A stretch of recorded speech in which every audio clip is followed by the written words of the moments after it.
Allah akan kumpulkan orang munafik dan orang-orang kafir semua di neraka jahanam bersamaan. Nanti ketika kita masuk surga insyaallah dengan izin Allah Subhanahu wa taala, tiba-tiba nanti ada orang-orang munafik datang berkata kepada kita,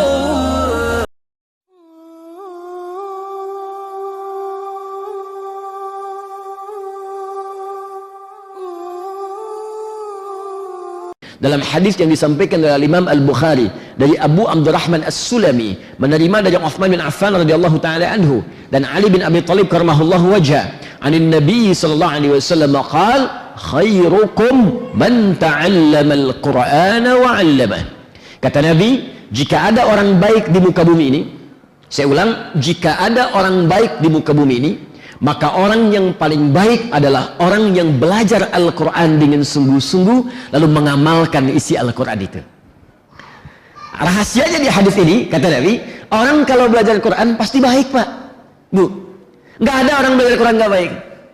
Orang kalau sudah belajar Al-Quran pasti baik. Ibu kenal Abu Jahal? Kenal. Pagi-pagi udah kenal Abu Jahal. Sarapan apa deh? Masya Allah. Kenal di mana, Bu?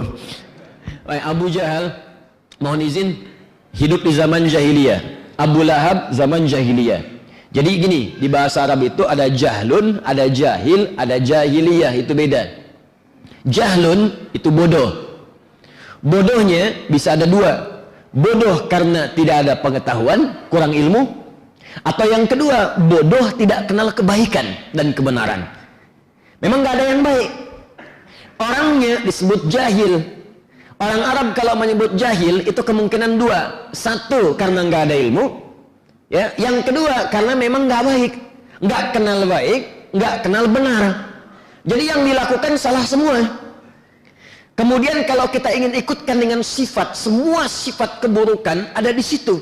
Orangnya muncul, kelakuannya muncul. Maka tambahkan tak di ujungnya, ikutkan dengan ya nisbah, jahiliyah.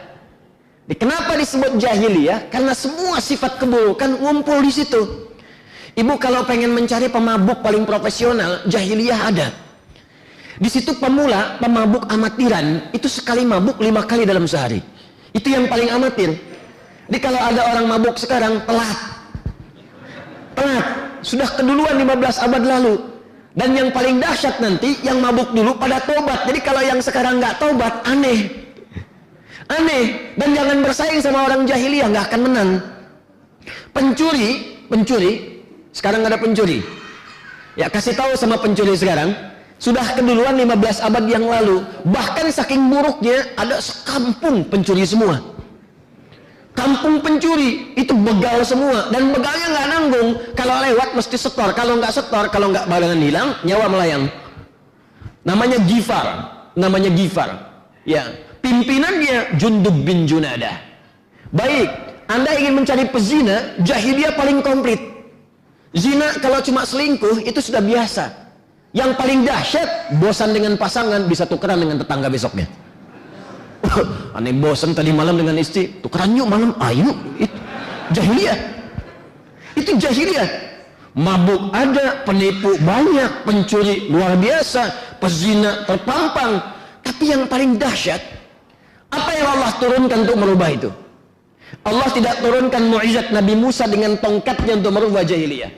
Allah tidak turunkan mukjizat Nabi Isa dengan tangannya yang kalau diusap penyakit sembuh semua. Yang Allah turunkan pada Nabi Muhammad sallallahu alaihi wasallam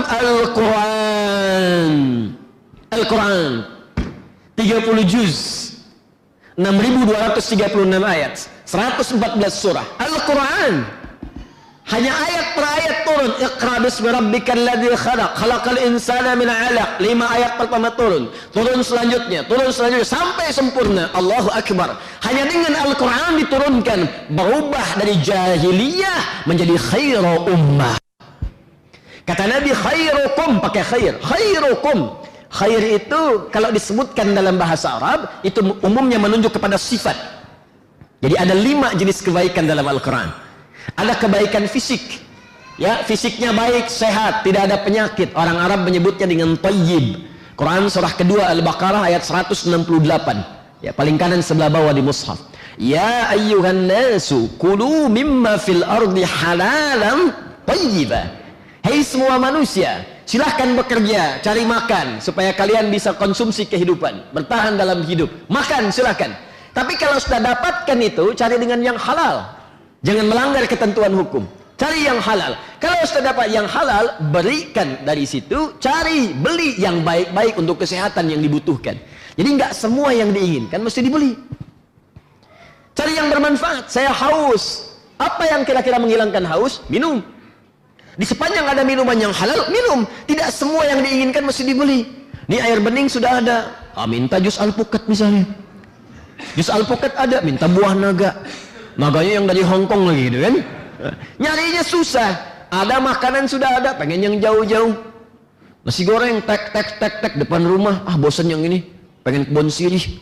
Bon sirih malam-malam dari Bekasi. Masya Allah. Macet. Nyampe jam 12 sampai sana, tutup. Dapat enggak? Gitu.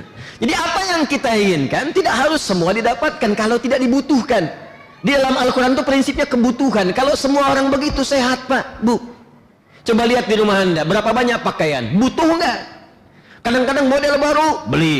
Fashion baru, beli. Tapi butuh enggak? Mobil baru, beli. Motor baru, beli. Ke masjid enggak? Jadi kalau sudah semua kumpul, motornya, ada mobilnya, bahkan yang paling baru muncul, belum bisa membawa Anda ke masjid, Anda butuh sarana apa lagi untuk bisa melangkah ke masjid? Kebutuhan. Nah itu fisik. Makanya banyak orang fisiknya sehat tapi belum tentu pikirannya bagus. Fisik bagus, kuat, sehat, tapi pikiran belum tentu baik. Kan banyak sekarang orang-orang yang bagus, pakaiannya bagus, berdasi, tapi pencuri juga. Pikirannya nggak bagus. Maka ketika kita ingin menunjuk kepada sifat, ganti kata thayyib dengan khair namanya. Khair. Anda bertanya pada orang Arab, kaifa halak? Apa kabar? Alhamdulillah ada bi khair. Saya sehat. Baik, bukan sekedar fisiknya, tapi pikirannya pun baik. Orang jahiliyah ketika diturunkan Al-Quran, maka merubah mereka dari jahiliyah menjadi khair, kata Al-Quran. Khairu ummah. Turun Quran surah ketiga Ali Imran ayat 110. Paling kiri sebelah atas di mushaf. Perhatikan kalimatnya. Kuntum khairu ummatin ukhrijat linnas. Kuntum khaira ummah. Kalian tuh umat yang paling baik, kata Allah. Yang pernah dilahirkan di kalangan manusia. Jadi Allah memuji kalau ada manusia lahir sampai sekarang, kalian yang paling baik. Jadi kalau ada yang jujur Pak, jujur itu sifat, maka orang-orang itu yang paling jujur. Kalau ada yang rendah hati, tawadhu, orang-orang itu paling tawadhu. Anda bayangkan, dari paling sombong berubah jadi orang paling tawadhu. Dari pembohong yang paling ulung berubah kemudian menjadi orang yang paling jujur di muka bumi. Dari orang yang paling anarkis berubah menjadi orang yang paling sabar. Turun ayat memujinya.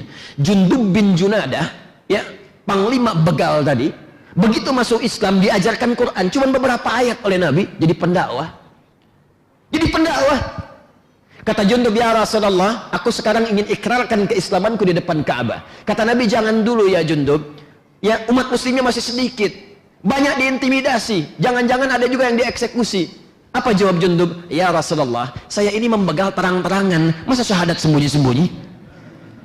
Saya membegal terang-terangan, masa syahadat sembunyi-sembunyi? Begitu bersyahadat, pulang kemudian ke Ghifar, apa yang dilakukan? Berdakwah dengan ayat-ayat Quran yang baru didapatkan sepersekian ayat itu. Apa yang terjadi? Sekampung semua masuk Islam. Sekampung semua masuk Islam, satu Ghifar masuk Islam.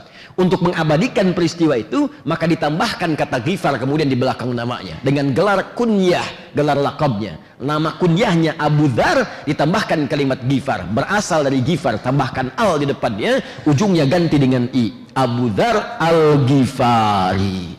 Itu mantan begal. Bayangkan mantan begal baca satu ayat jadi ustaz. Anda bukan pembegal, satu surat masa belum jadi baik? Jadi jangan khawatir kalau ada umat Islam belajarnya Quran pasti baik, pasti jujur, pasti sabar, pasti tawadhu, pasti mulia. Jadi kalau ada orang belajar Al-Quran kemudian jadi kasar, lisannya kasar, pandangannya kasar, tangannya kasar, kakinya kasar, pasti ada yang kurang tepat dalam pembelajarannya. Karena itu, apa yang akan kita bahas adalah ayat-ayat tentang cahaya. Yang dengan ayat-ayat itu, insya Allah lisan kita ketika berbicara dibimbing oleh cahaya Allah subhanahu wa ta'ala. Ya, mata kita dibimbing oleh cahaya Allah subhanahu wa ta'ala sampai ke ujung kaki. Dan cahaya itulah yang akan bersinar di hari kiamat dan menjadi petanda bagi diri kita ketika masuk surga. Itu disebutkan di Quran surah ke-57 ayat ke-13. Kalau kita belajar tentang surah ini, kita amalkan isinya, nanti Allah akan bimbing diri kita dengan cahaya. Di hari kiamat dibangkitkan di semua badan bercahaya, Pak, Bu. Bukan cuma cahaya wudhu, tapi cahaya-cahaya amal soleh kita. Nah, orang-orang munafik ketika mereka masuk ke dalam neraka, munafik itu nerakanya spesial, neraka jahanam. Nah, jadi jangan jadi orang munafik, hati-hati. Munafik itu spesial, nerakanya neraka apa? Jahanam. Ya, dikumpulkan dengan orang kafir. Itu ada di Quran surah keempat ayat 140, paling kiri sebelah bawah di mushaf.